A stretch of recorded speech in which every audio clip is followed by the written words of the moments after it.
네, 수고 많으십니다. 예수부 차관님. 네. 그 현대판 섬 노예 사건 보도를 보고 잘 알고 계시죠? 네, 그렇습니다. 예.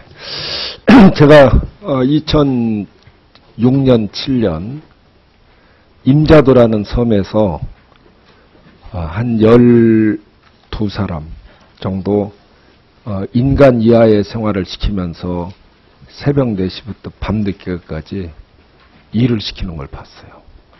그래서 모 방송사와 같이 내가 거기를 2번을 가서 우리 해경 경비함에다 싣고 나온 적이 있습니다. 그 당시에 협조해줬던 경찰서장이 지금 서해 해경청장을 하고 있는데 거기서 처음 만났습니다. 이 협조에 지금 감사의 말씀드립니다. 근데 문제는 지역에 가보면은 지역 사람들이 다 알아요.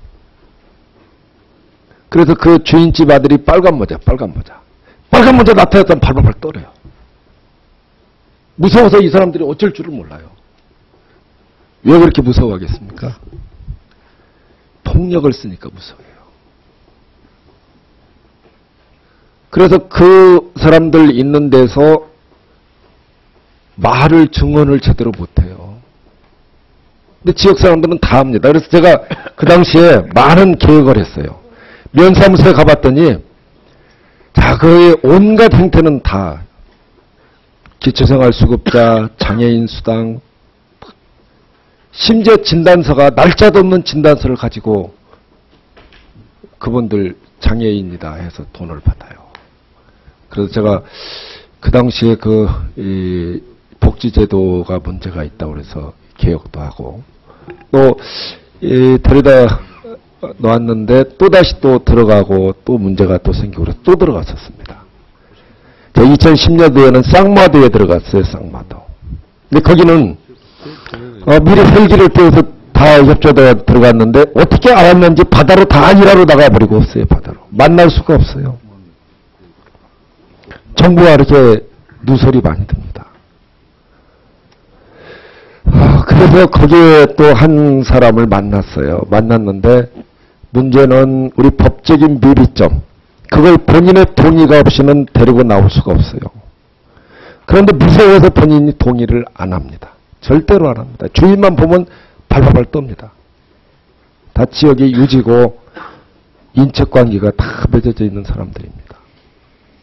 그래서 이거 근절시켜야 됩니다. 정말 이게 근절시켜야 돼요. 제가 직접 가서 구출하러 몇 번 갔기 때문에 제가 이 현상에 대해서 잘 아는데 문제는 이게 거기에 있는 이 행정관료 또 우리 이 경찰 또 뭐 이런 여러 가지 단속 과정에서 이 정보가 유출된다고 볼 수밖에 없습니다. 그렇지 않으면 바다로 싣고 나가지가 않죠. 그런데 저는 그 당시도 이제 느꼈지만은 우리 해경도 역할을 해야 된다. 지금 육경이 그걸 하고 있지 않습니까? 그래서 해경도 이 배도 있고 뭐 하기 때문에 이 조그마한 섬마다 또 현장에 갈 수도 있잖아요. 해경은 배가 있으니까 갑니다. 그런데 육경은 못 갑니다. 그래서 해경도 이 적극적으로 이 근절을 하는데 함께 나서야 된다고 봅니다. 어떻게 그렇게 해주시겠죠? 예, 저희도 뭐 지금 그 노력을 하고 있습니다. 그래서 가족들도 같은 사실도 모르고 실종 신고만으로 그렇게 한다는 건 저는 문제가 많이 있다고 봅니다.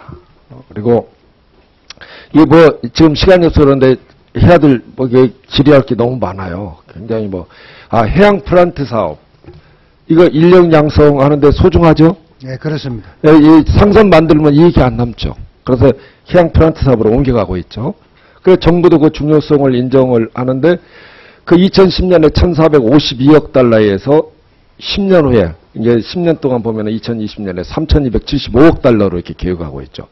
굉장히 이 신장을 높이 잡고 있습니다. 그래서 해수부에서도 572억 원의 예산을 배정을 했죠. 근데 이 플란트에 대한 이 소관부처 이게 어디가 소관부처입니까?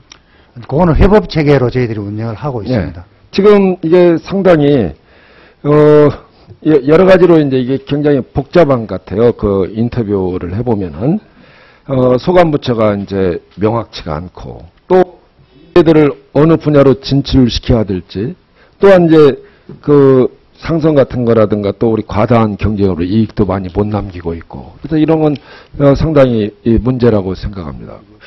저는 이게 소관부처를 해수부가 주도적으로 해야 된다고 봐요. 이 플란트 건설에 대해서는. 그리고 여기에 따른 그 인력을 적재적소에 배치를 해야 되거든요. 그래서 이 국립해양대학교 등에서 배출되는 해양 임플란트 관련 인력들에 대해서 관심을 가져주시고 또 이 안에 대해서 계획을 세우고 또 어떻게 왜 인력 공급을 어떻게 하고 어떻게 할 건지 이걸 한 달 이내에 좀 계획을 세워서 의원실에 제출해 주실 걸 부탁드립니다. 네, 그리고 소관부처를 어떻게 할 건지 이것도 한 달 이내로 계획을 만들어서 보내주시기 바랍니다. 추가 질의하겠습니다. 의원님, 그 소관 관계는 우선 해양 플랜트 건조는 산자부가 주관이고요. 해양 플랜트 서비스 분야는 저희들이 의욕적으로 추진하고자 하는 영역입니다. 인력 양성분이라 저는 해수부가 만든 것이 옳다고 봐요. 네, 추가 질의가 모두 끝났습니다. 보충 질의 김춘재 의원님 더 하실 겁니까? 네. 능동적으로 해야 돼요. 능동적으로. 그것이 우리 산업통상부에 맡기는 게 옳은 것인지 뭔 건지 이게 잘 파악을 해봐야 돼요. 저는 이게 맞지 않다고 보거든요. 그래서 일원화시키는 것이 옳다고 보는데 일원화 되더라도 이 업무는 현장에서 잘 알 수 있도록 해주실 것을 부탁드립니다. 다음에는 이제 수산자원관리공단의 사업평가에 대해서 이 바다목장이나 바다수비나 이게 평가하는 데나 시행하는 데나 이게 상당히 이 문제가 많아요. 이 공정성에도 문제가 많고 왜냐면은 여기에 여러 가지로 지금 문제점에 대해서 이 지적해 놨으니까 서면 질의할 테니까 잘 읽어보고 답변 잘 해서 계획 세우십시오. 네, 알겠습니다. 그렇게 하겠죠. 네, 네. 그다음에 한국해양수산연구원의 해기사 교육시험 교육시키는 데도 같고 시험 보는 기관도 같아요. 문제 출제하는 데도 같고 교육도 똑같이. 그런데 이 국가시험의 경우에 영양사의 합격률이 얼마나 되는 줄 알아요? 제가 정확하게 모릅니다. 야, 거기에 45%가 불합격을 해요. 약사는 얼마나 불합격한지 아십니까? 약사는 40%예요. 근데 여기는 합격률이 어떻게 되는지 시험 내는 사람 교육실은 똑같거든요. 그래서 이건 옳지 못해요. 한번 잘 어떻게 해야 될 건지 좀 검토해 주시오. 그 다음에 해양수산부에서 한국선원복지고용센터에서 장학금 지급하죠. 네, 그렇습니다. 그런데 이게 공공기관으로 되게 되면은 전부 다 신고하게 돼 있죠. 그래서 이중장학금 못 받게 돼 있어요. 네, 그래서 어차피 선호에 대해서 교육, 복지라는 공공기관으로 전환할 계획이 있잖아요. 그러면 어차피 서로에 대한 복지는 교육 복지를 꼭 장학금만 줘도 되는 게 아니거든요. 그래서 이분들에 대한 그 자녀들에 대해서 복지 혜택을 받을 수 있도록 잘 좀 해보십시오. 여기에 제가 교과위원을 했기 때문에 미리 대비하라고 알려드리는 거예요. 괜히 또 제가 일반 장학금을 이렇게 주선해서 우리 지역에도 쭉 보면은 대부분 장학금을 많이 조그마한 거 5만 원짜리라도 받고 10만 원짜리라도 받아도 이중으로 못 받기 때문에 불이익을 당하는 경우가 많이 있어요. 그래서 꼭 지원할 수 있도록 해주실 것 부탁드립니다. 또 아울러서 시간 조금 남았죠.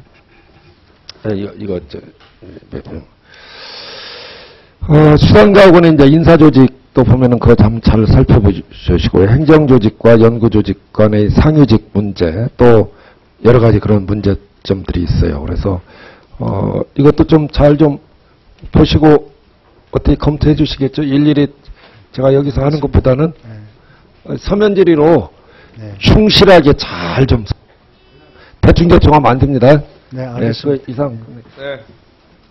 네, 수고하셨습니다.